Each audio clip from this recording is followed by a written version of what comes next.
How are y'all this afternoon? Great. Excellent. So I walked into this room yesterday. I thought there would be a few more people in here because of the amount of tables in here. So, but I'm going to be standing over here if that's acceptable to you guys. Can everyone hear? Yep. So one of the good things about a smaller crowd is we can be a little less formal with this whole situation. So, you know, I am happy to have you guys, and I figured out what the deal is, by the way. The beer vendor is now open in the trade show, so if you need to run out, get a beer, it's fine, but I assume that's where everyone is because I saw them. You shouldn't have told us that. I know, but there's so few people, I'll see anyone that walks out, so like, you can't do this thing. Okay, no So, sneaking. anyway, so good afternoon, my name is Chris Gimelot, I'm President and CEO of High Hotels. We're a hotel franchise company based out of Atlanta, Georgia, and I'll tell you a little bit more about us later.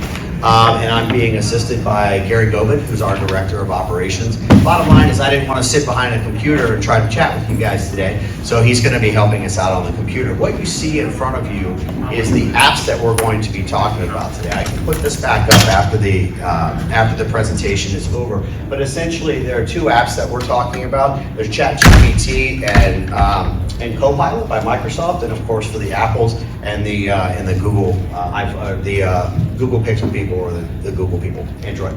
So that said, let's go ahead and get started. Again, my name is Chris Gimelot, and what we're going to be talking about is unlocking efficiency and essentially using free artificial intelligence tools to bolster your hotel operations. So the question is, let's just get a feel for the room. Who has used ChatGPT or similar in the past? Okay, excellent. And like I said, since this is a smaller group, we can be a little bit less formal. Have any of you used it sort of in your hotel operations? Can you give us an example? Yeah, actually, I use ChatGPT to help me get the framework for a management contract. Nice. Instead of paying a lawyer to write up the management contract, I instead had AI do the framework and structure and then pass that structure along once I kind of put my own spin on it and just allowed the lawyer to kind of review it. It saved a lot of time and money. So basically what you did is you allowed it to create the bones of the structure, put a couple of items in there that you wanted, and then pass it on to the attorney. Why'd you pass it on to the attorney? ChatGPT and some of the AI technology is not at full legal compliance capability yet. It does great with the structure. It does great with analyzing previous management contracts that it's seen on the internet. Then I was able to personalize it to my own hotel operations, and then finally, I always put everything in front of our legal team. Sure. To make sure that we have the final skills for. That's a good idea because ChatGPT hallucinates.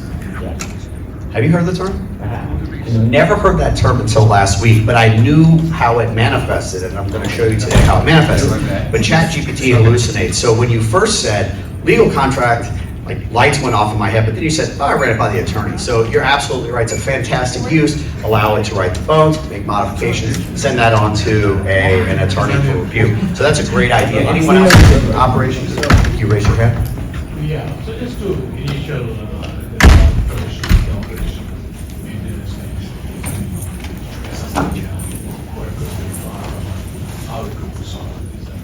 Well, then, even just predicting, just to looking at how we can improve that, or what we can how we can do that. Okay. Just to get some ideas. what did it, do you have an example of an idea that I gave you?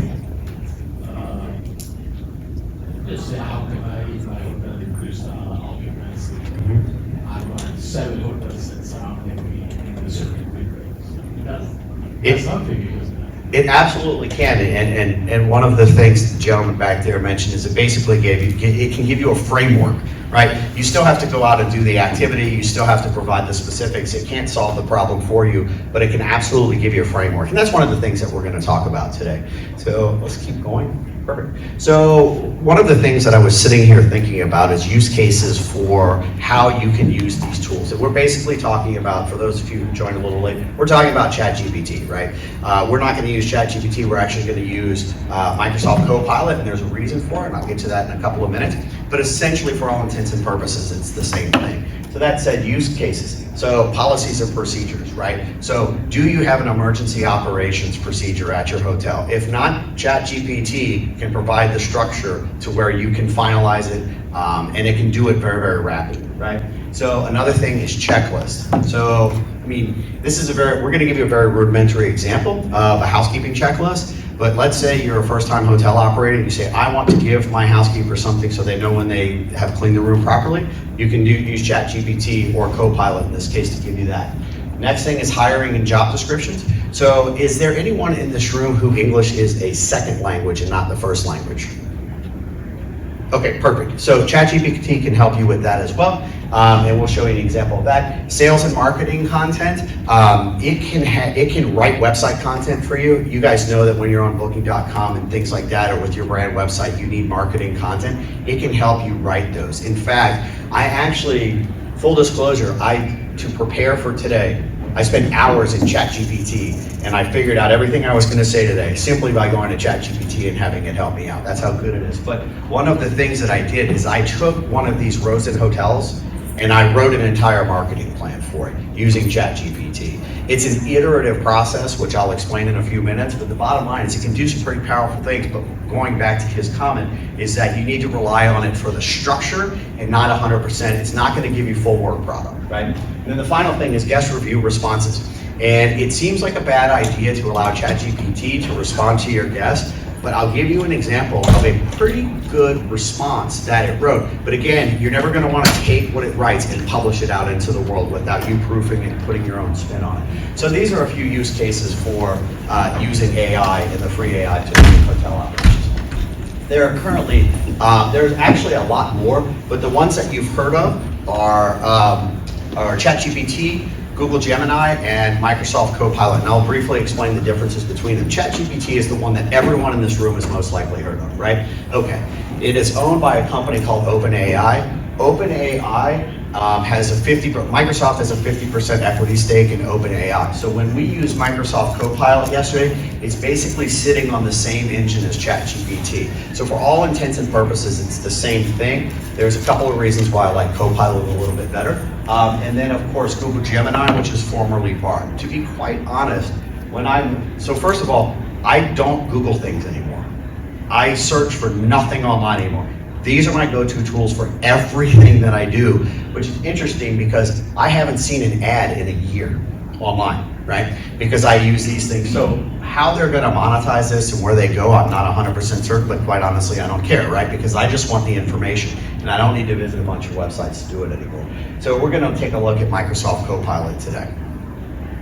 So ChatGPT, it's very simple. You have to log in. You can log in with a Google, Microsoft, or Apple account, or you can log in with your own email. It takes 2 minutes to sign up. Once you do, this is what the black screen is what the ChatGPT interface looks like. What you're not seeing there is on the side, it's going to have a history of every thread that you did, right? And that's great for going back and looking at things in the past. In fact, in order to prepare for today, about a month and a half ago, I did some work in prep. And then yesterday, when I wanted to go kind of finalize some things, I was able to go back into the history and see everything. Gemini is Google, and actually you can see the same thing with Google. You're going to need a Google account. If you're not sure how to get a Google account, if you signed up for Gmail, you have a Google account, or you can go to accounts.google.com, put whatever email you want in there, and you'll have a Google account. But it's basically the same thing. Go back, please. It's the same thing. And actually, you'll see in the ChatGPT interface, you'll see the tabs down the left side. Those are actual conversations that I had with it. And I hope I don't have anything that makes me look bad, because like I said, I put everything in this. So I put personal things, I put work things. And if you see these black screens, my laptop has a black background, so it's going to be white on your laptop. But otherwise, they look the same.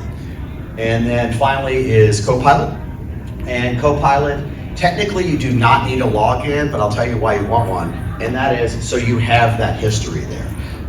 What I would advise against is putting anything in there that is proprietary information, anything that is too personal, because quite honestly, I don't know what they're doing with this information.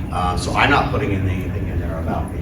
So this is Copilot, and one of the cool things that they're now doing, in addition to these engines are conversation pieces. It's like chatting, except they're chatting back to you instead of someone else. They can now draw you logos.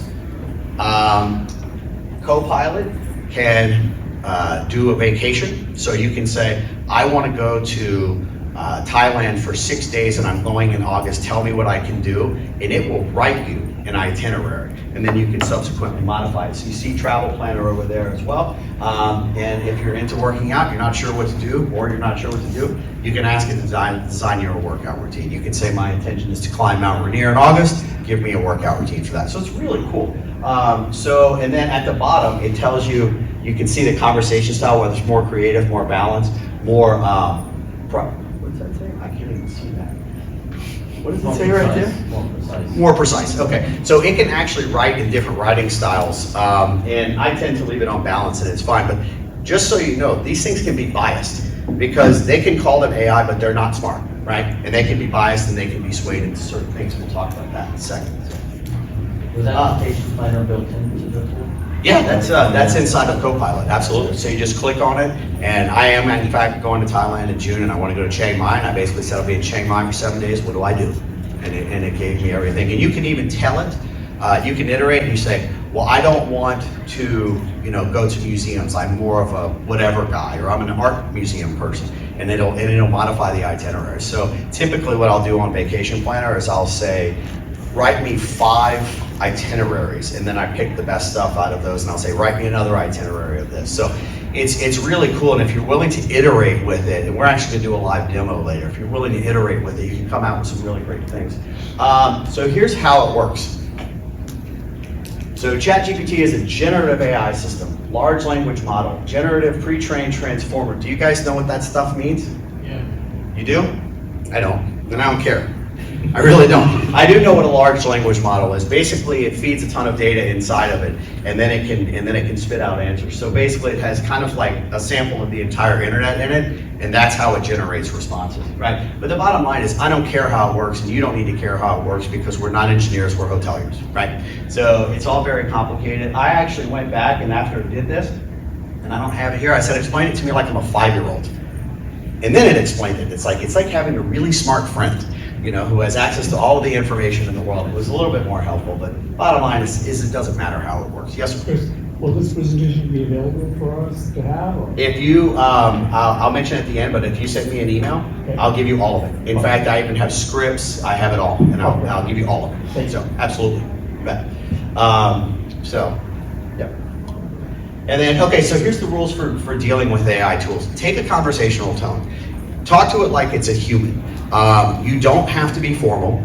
You can misspell words and it will still understand the context. That's the beauty of this thing. In fact, I'm going to show you some things. I'm a terrible typist, and you're going to see some places where I made mistakes in typing and things like that, and it still worked, right? So take a conversational tone with it. The most important thing is expect iteration, right? It's not going to get your intentions right from the very beginning. But the beauty of the chat format is it can give you a response and you can say, no, that's not what I wanted.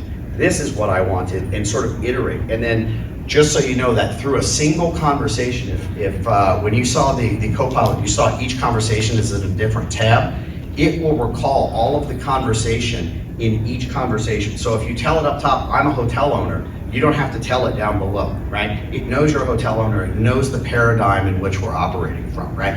So, but expect iteration. Understand that you're gonna have to ask questions. We're gonna show you a demo a little bit later where we iterate through a problem, and hopefully you guys will have some real world situations you wanna answer as well. Final thing is they're not always right. I mean, we sat there, and we're gonna show you something a little bit later where it gave us patently false information, and I said, you are wrong. And it comes back and it's like, oh yes, I'm sorry, you're right, I was wrong, and here's the right answer. So understand that these are not always right. And going back to the hallucination that I mentioned before, I did not know the actual term hallucination for it, but the bottom line is this tool does not know how to say, I don't know. It will, and let that sink in a little bit. It will always answer your question. It will always do what you ask it to. It will never tell you it doesn't know. So to come up with an answer when it actually doesn't know, it cobbles together information and it presents you with an answer. That's when it goes off the rails, and that's the hallucination. And I want to show it to you right now. But sometimes we tell you that I'm not trained on this. This is beyond my. So I've actually seen that, but that also is. Were you asking it like a math problem or an engineering problem or something like that, or a physics problem? Because a lot of times they don't build in math engines and physics engines and things like that, and then that's where I've seen it. So like if you say add 362 plus 2455, it can't do it. And now ChatGPT can because they put a math engine in, so they have to give it that education, but it's not true AI if it has to give it a math engine, right? So what point did you see that?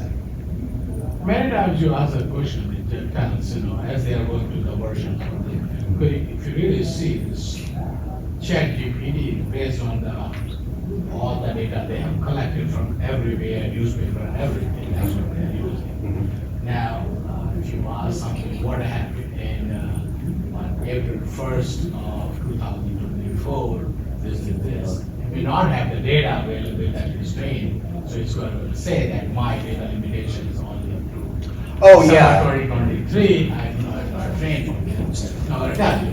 Yeah, actually, thank you for saying that, because that actually leads me to another point, and that is this. So ChatGPT's database is only up to a certain date. I haven't used ChatGPT in 6 months because I switched to Copilot, but it used to be like 2021 or 2022. So if you ask it for the sports score from last night, it's not going to know. But Google Bard goes up through, it's basically using Google's database, so it's got current information in it, and that matters if you're looking for something current, right? And Copilot, I believe. Copilot does this Bing AI, so both Copilot and Bard, they're mixing ChatGPT. A large language model is trained only on Google's third year. Yeah. Because it takes millions of dollars to train an LLM. And then it's, But then Microsoft wraps Copilot on top. okay. And Google does Bard with its own LLM. That gets you the more recent data, which is nothing more than your normal Google search. It's big in to Google, expand right? on that data that it doesn't. Yeah, that makes sense. That's good to know, actually. And for the purposes of what we're talking about here, it's not super important unless you're looking up very, very You just specific need to things. that remember are there's a recent. date. I think Yeah. that's the most important. So if someone says, hey, go fix your hotel site last night, so I get customers that are looking for, I don't know, whatever, people with white t-shirts. Yeah. It's not gonna do that. Right? Yeah, exactly. So that's a really good point. You did it in 21. then maybe it's- Yeah, exactly. So that's a really good point. So, listen, they're not always right. Let's take a look at an example. Anyone ever see the movie Die Hard 3? So in Die Hard 3, Jeremy Irons is robbing the Federal Reserve Bank of New York, and he says there's twice as much gold in the Federal Reserve Bank of New York as in Fort Knox in Kentucky. And I said, gee, I wonder if that's true. So I went and asked him. So take a look at this. So it says the Federal Reserve has 147 million troy ounces of gold. Then it says that Fort Knox is 147.3 million ounces of gold.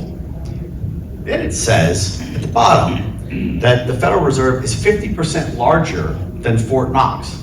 So look at this, 147 troy ounces, 147 worth 190 billion, but yet it's only worth, 147 is only worth 170 billion.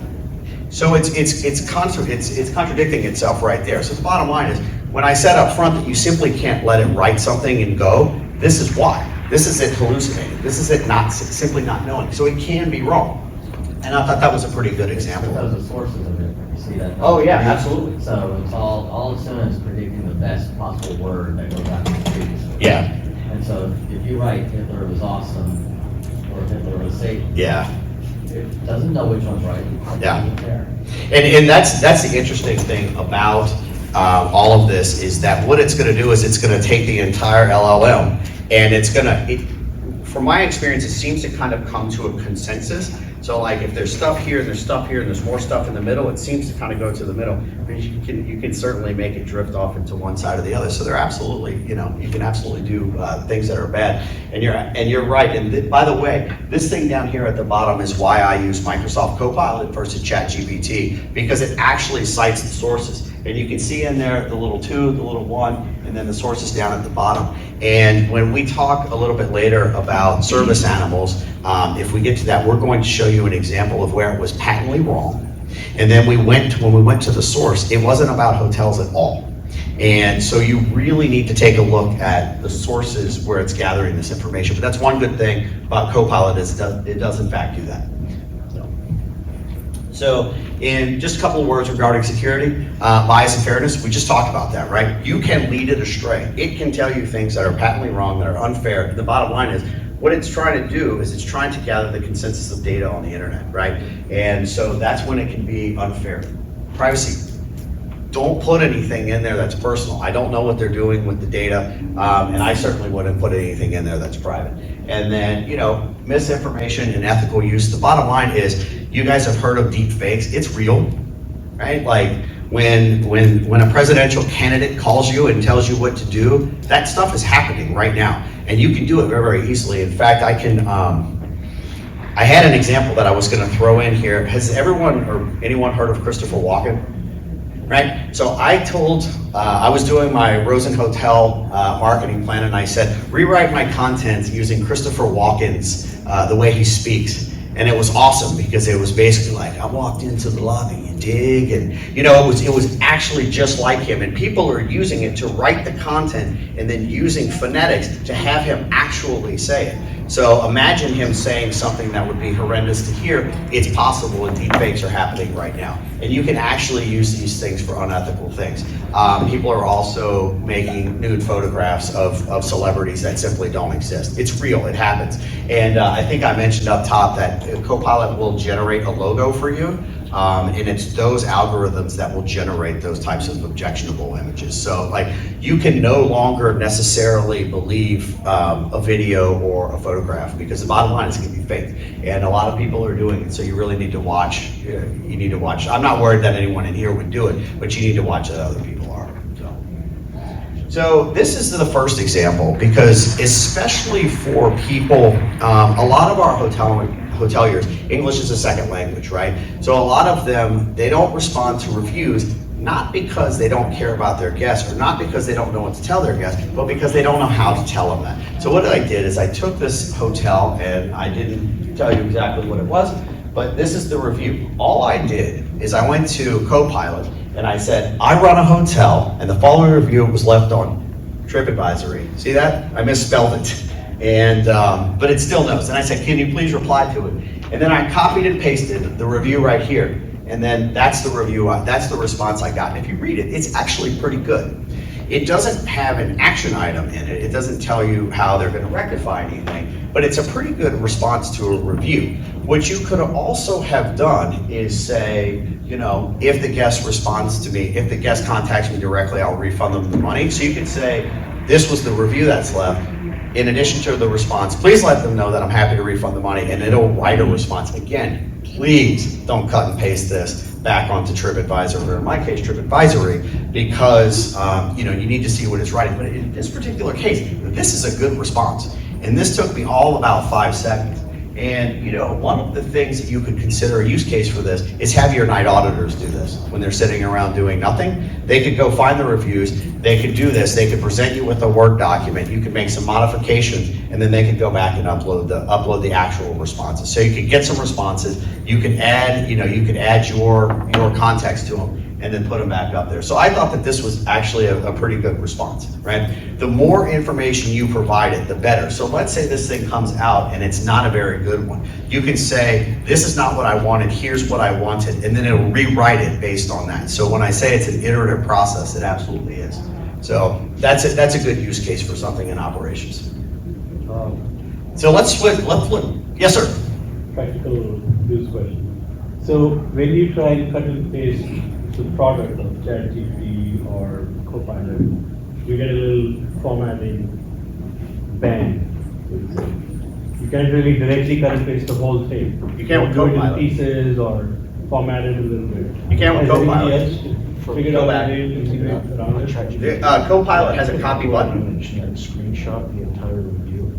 Yeah. And then upload the image, and ChatGPT can actually read the entire image for you. No, I'm saying when it produces the material for you, you give it a command, it's producing the data that you want to now use, copy and paste somewhere. You cannot directly copy and paste it. You can in Copilot. You can. Go back. I've done it. I've done it. Hit left. Okay. So actually, you can't see it. Let us get to the live demo, and we'll show you how to do it. Yeah. We'll show you how to do it. But there's a little copy button right under it, which you absolutely can do it. But it's weird. When you paste it, it'll paste it twice. But if you hit Control-Shift-V or Paste Special, Yeah. then it'll only paste it once, and it's fine. It's strange, I understand, but you can't do it. Because I had that exact same problem when I was using Google back when it was called Bard. And it was a pain because I could have just typed it that fast, so. Yeah. What I normally do is if I need to copy something out of ChatGPT, you have to put it into a Word process, like Word document or Apple Notes, and paste it unformatted. Yeah, That's what you have to do. so on a Windows, it's paste text only, so Control Shift V, or right click and then there's a paste text only. Yeah. On Mac, it's different, but yeah, just, it'll do it. That's probably a good idea. Yeah, so, all right, let's take a look at the live demo. Okay, so this is Copilot, and you'll need to turn off there you go. So here are some of the searches that we've done. If you want to see them all, just hit all recent chats. The problem is you can't actually search for them, right? But once you show all recent chats, you can hit a Control F, and then you can search for that copy on the page. So that said, actually, I think the first thing we can do is we can simply, we can do one real quick, and then you can copy and paste it. So maybe you can just show them how to quickly copy and paste in a Word doc. So actually you can pick one, right? Which one is that? Introductory sales ledger. Okay, so in this example, what we did is we basically said, if you want to scroll all the way to the top, we basically said, I'm in a small hotel, I'd like to reach out to companies in my local area to try to drum up some sales. Can you write me a letter?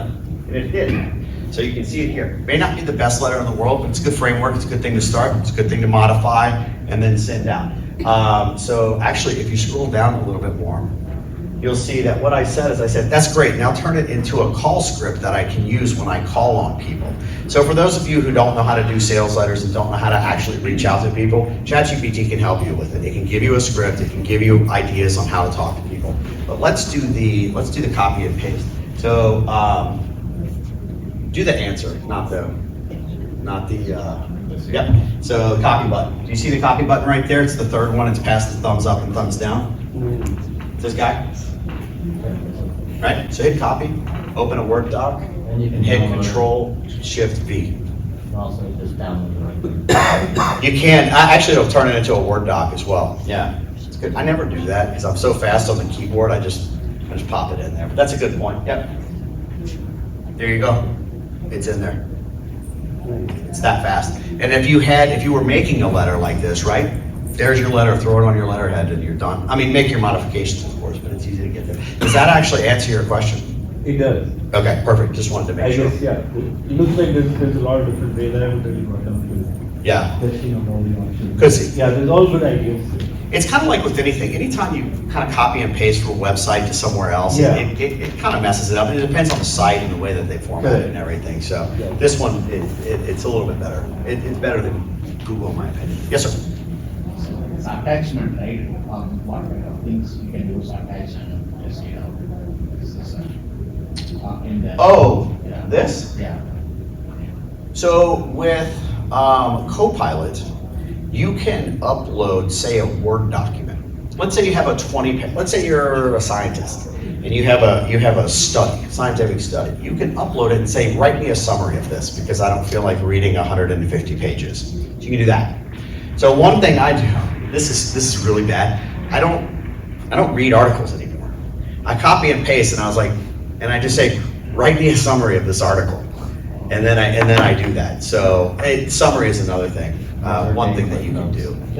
What's that? Modern day clip notes. I know, yeah, it's like Cliff Notes. I don't even know what teachers do anymore. Well, there are tools that will catch whether you use AI now, so there's an arms race.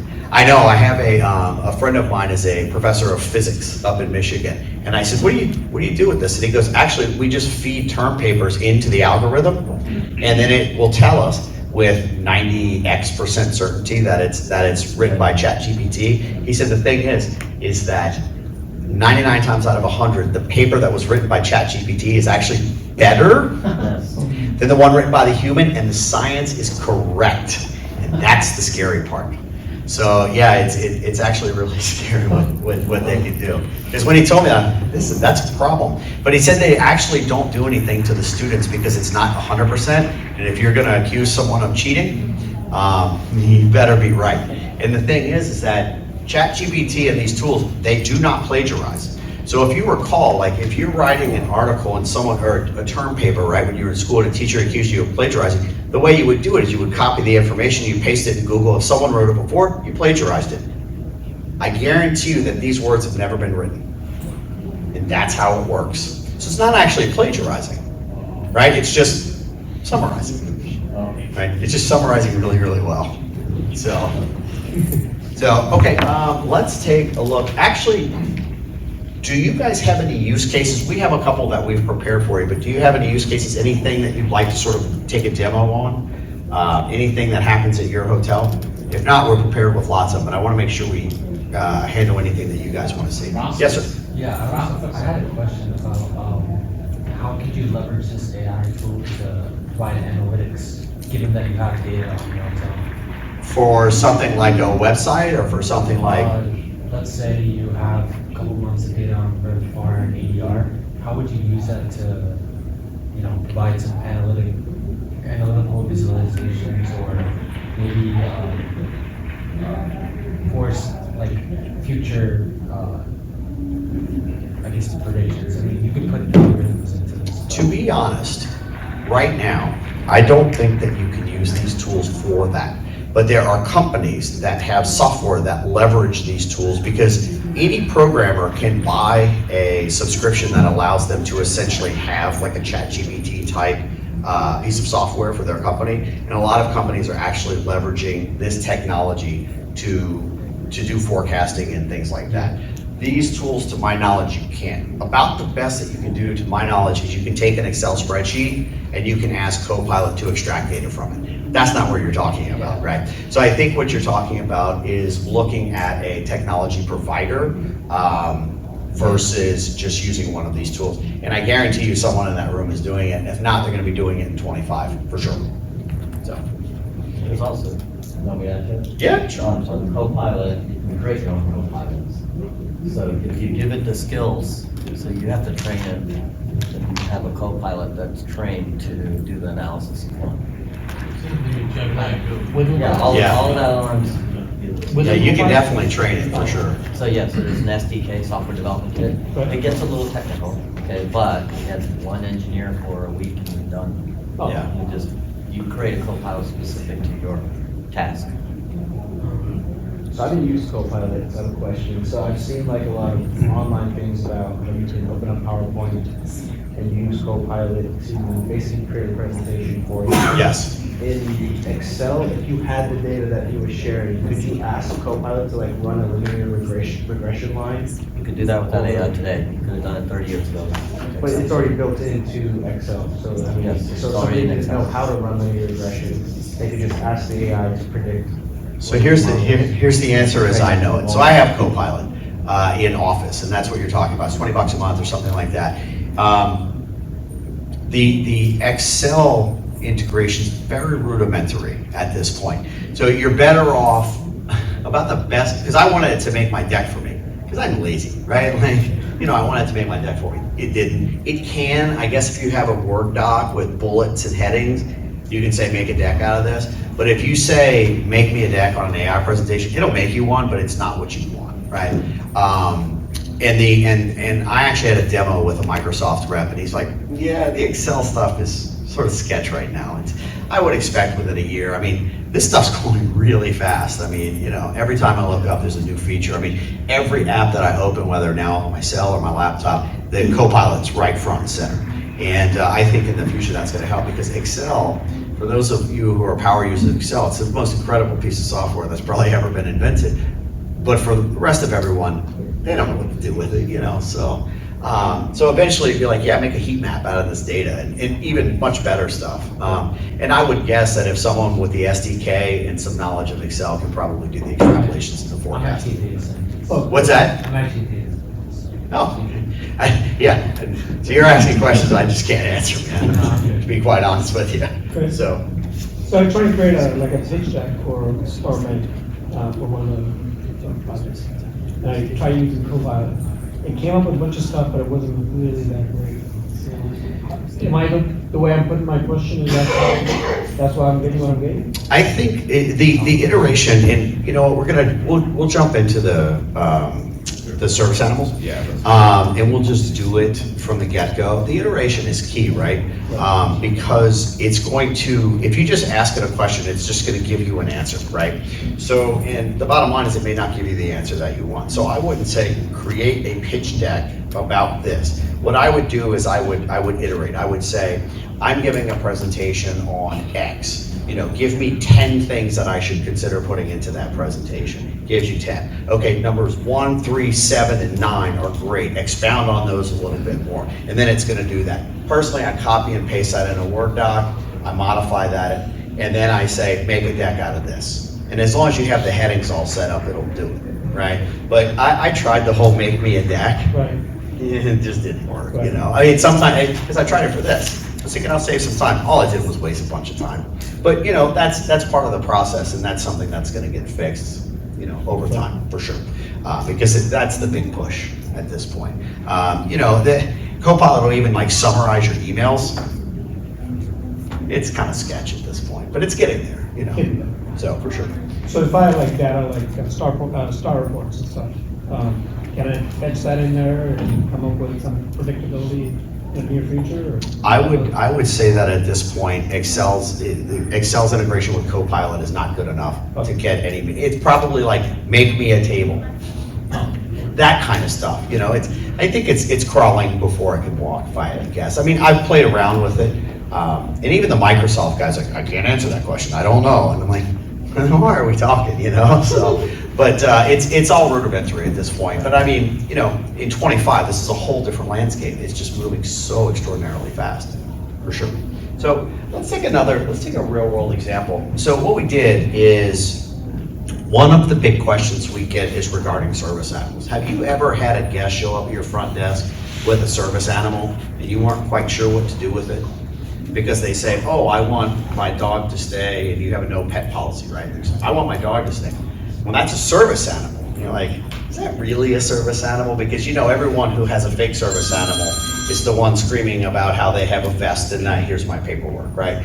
And you guys are smart enough to know that there is no such thing as paperwork for a service animal, right? It doesn't exist. So, and if you didn't know it, it's the truth. It doesn't exist. There is no service animal certification, right? So the thing is, like, what do we do? They bring some doctor certificate. Oh, of course they do, because it's fake. They get it online. Oh. It's absolutely true. They get it online, and it's all fake. So the bottom line is, when you are at your desk and someone brings the fake service animal, you know, you have a right to ask questions, right? Because a real service animal is not going to mess up your hotel. They're not going to use the bathroom on your bed. They're not going to mess it up. It's going to be fine. But most of the people who have service animals and claim that they're real service animals and show you documentation, there is no, it doesn't exist. It's fake. Okay. I can print documentation. Certificate, is that right? There is no certification. So This is a whole nother topic. So we have a relationship with a man named Lon Hodge, and he runs a charity called Operation Fetch. He is an Iraq War vet with severe PTSD. He got a service animal, saved his life. So now what he does is he works with hotels and restaurants all over the world to make sure they understand how to deal with service animals, and more importantly, how to tell service animals from fake service animals, so that as a hotel, he wants you to accept real service animals. He wants you to spot the fake ones, because a real service animal, you're not gonna have any problems with it, right? So actually, and this is kind of this is the scenario we ran through yesterday, because we know what to do. And the reason we know what to do is because we know Lon, but you don't know Lon, right? So what do you do? So we just simply went in there and said, I run a small hotel, guests approach me with an animal, they claim it's a service animal, I have a no pet policy, can I deny this guest? And it basically says, you absolutely can, right? It tells you a little bit about a service animal, it tells you a little bit about emotional support animals, talks about policies, and then scroll down just a bit more. Sorry, I think you went too far. Yeah. It says it's essential to distinguish between service animals and pets. An ID or other documentation can help you recognize a legitimate service animal. That's wrong. That is absolutely 100% wrong. There is no documentation, there is no certification, and they can show it to you all day long, but it's not real. So this is a case where they say they give you wrong information. So we said, how can I identify a real service animal and what questions can I ask the handler? This is where it was right. Scroll down to the questions. Number 1 and number 2, is this animal required because of a disability, and what task or service has this animal been trained to do? You can ask these questions. These are the only questions you should ask, and you should ask both of them. And if they can't tell you what that dog can do, you don't have to let them in. And I know we can get onto, Gary said this is a big other topic, but the bottom line is you can say, can you demonstrate what this animal can do for you as a service animal? And then anyone with a real service animal will say yes. And he will set that bottle of water down, and the dog will hand him the bottle of water, or do whatever it is that the dog does, because they've been specially trained to do so. So for example, Lon will set his glasses down, the dog will pick up the glasses and hand them to him, right? So this is an example, a real live example of something that your front desk clerk could key in, right, and find this information. So let's say you want to deal with service animals and you're not really sure how, go to ChatGPT or Google or Copilot and ask. Just be sure that you're sort of verifying it using the links down at the bottom. Look at number 3, best or identification. Service animals do not require best, patch, or special identification. Rely on the handler's responses to the questions above to assess legitimately. That's absolutely 100% correct.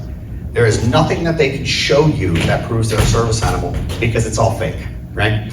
So that said, you need to know that. But see, this is just one use case where this is a real problem at hotels that you can solve by 5 minutes of chatting with Copilot or ChatGPT.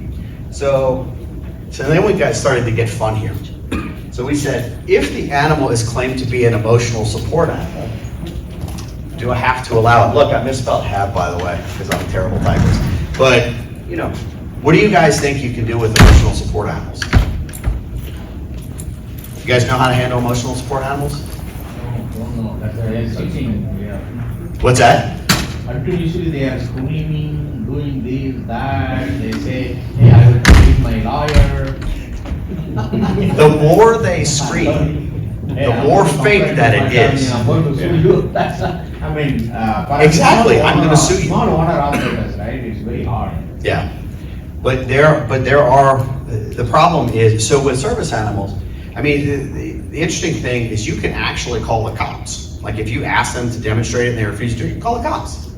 You can deny them, they can't do anything because you did the right thing. How do you know that? I don't know, well, this is how we found out, right? So I will say this, so we asked about emotional support animals. So emotional support animals are protected with the ADA, but here's the deal. There's no law that says you have to provide that you have to allow them. There's absolutely no law. It says right there, it says, unlike service dogs, ESAs do not receive the same legal accommodations as service animals under the ADA, right? But it did say this. It says, this means that even if your hotel has a no pet policy, you must allow an ESA without charging extra fees or rent. That's wrong. That is absolutely patently false. And this is why I like Copilot. Gary, click on number 2, please. The actual digit. This right here. No, the digit down below, The citation. to the right. I must be blind. Go up. Oh, this right here. Yeah, click Okay, it. sorry. So this is the page where it got that information. And I want you to see what it is. All about emotional support animals. If you look down here, because we looked at this yesterday, this is about landlords. This is about housing. This has nothing to do with hotels. And the reason I know this is because I am a landlord, and one of my tenants got an emotional support animal, and there was nothing I could do about it. There was nothing. I had to let him in. Couldn't charge pet policy, couldn't charge pet deposit or anything. You as hoteliers absolutely do not have to let them in. There is no law that says you have to, because you don't prescribe to fair housing. Residence apartment, we have to allow them. Absolutely, yeah, because you have So we to. can ask same question or? Well, with emotional support animals, if they tell you it's an emotional support animal, you don't have to let them in. There's no law requiring it. But if you own an apartment, it's different. So hotel, you're set. Apartment, you're not, right? So, all that is to say this. This stuff is extraordinarily helpful, but sometimes it's simply wrong, right? So Gary, go back to that. And then go to the next question, please. The next question? No, down Right, this sorry, thread, same thread. Okay. And just so you know, our So, time what's that? is up. Okay, gotcha. are you sure that a hotel is required to accept an emotional support animal? Because I know it's not. So I asked him. I apologize. Let me clarify. Do not have the same legal standing. ESAs fall under different regulations, specifically the fair housing. You don't have to take them. So the bottom line is you really need to research this stuff. This is a good way to do it, right? And then, but you were able to do it entirely within this tool. You could go to the website and be like, that doesn't say anything about hotels. What it did is it cobbled together information about hotels, and then it pulled this ESA thing in from the rent. And that was the problem. That's where it went wrong. So that said, you can't just take this stuff at face value. It's extraordinarily helpful, but you really need to not take it at face value. So this, I thought, was a very, very good use case scenario. Another one that we did in there, and I'm aware that we're pretty much out of time, and we don't even have to go into it, is we basically said, let's say you have a new front desk clerk, and a guest comes and says, what can I do around here? Everyone knows that Disney and SeaWorld and everything is around here. But let's say the guest says, I don't like Disney and SeaWorld, I like art museums. You can ask ChatGPT and it'll tell you, and it'll put them all on a map. And it'll tell you about each art museum. You might as well just go into it real quick. I'm trying. Yeah. So, and we even actually said, my guest is in a wheelchair. So tell me wheelchair accessible places that they can go. So the bottom line is there are a lot of use cases for this. If your front desk clerk has access to this website, you can just look into it really, really rapidly. So that said, from a managerial or an owner standpoint, there's a lot of information you can find. You can make an operating agreement or membership agreement. Management agreement. You can make a management agreement, but it can go all the way down to the front desk clerk who is sitting at the desk with a guest in a wheelchair who is looking for art museums that are wheelchair accessible. There's a huge range of things that you can do here. So that said, that's what we had for you guys today. Is there any questions or any sort of scenarios you want to kind of play around with? And I know we're out of time, but we do have the room, so if anyone wants to stay and kind of play around with this, that's fine. Any questions before? Yes, sir. You mentioned about fakes, videos, floating around. Is there a way to check or verify? I actually think that that's going to be a business model moving ahead. I would say that right now, if it's on a reputable site, it's probably fairly reputable. But I really do think that at some point, sites like the New York Times and everything, they're probably going to pay an independent company. I don't know of any way for us to know. And you know, I would just go with reputable sources. Norton or McAfee will come up with their own version. Maybe. I mean, but if you think about it, it's something that's going to have to give at some point, because you know, YouTube allows you to put anything up there, and there's a lot of bad stuff on YouTube right now, and who knows if it's real, who knows if it's fake. The problem is no one stops to verify anything anymore, you know, and you go to Facebook or whatever, I mean, there's all kinds of stuff on there. People just, it's so easy to share. It's easy to share bad things, right? So that being said, as far as I know, there's really not a place to check. I'm sure in the future that's going to be a business model. All of that said, I appreciate you guys' time. If anyone wants any of the information, whether it be the deck, I actually created a document with all of the scripts that we asked this, as well as the responses. If you guys want that, simply email chris@highfranchise.com. These are conversations that we have with our franchisees every day. We have a staff that helps our franchisees that way. If you're interested in learning more about us, come to highfranchise.com. We do have a newsletter. You don't have to be a franchisee to sign up. It's called High Five. Every other week or every third week or something. It takes 2 or 3 minutes to read it. By all means, please register. No obligations. No one's going to mess with you. And then, you know, if you want to show us some love, if you're a brand, but you know someone who might be looking for a brand, by all means, come to our site. You can highfranchise.com/refer, and we pay $1,000 for the privilege. So that said, if there's any questions I can answer for you, I'll be hanging around both here and at our booth. And I hope you guys have a fantastic rest of your show. And like I said at the top, the beer's open. Thanks.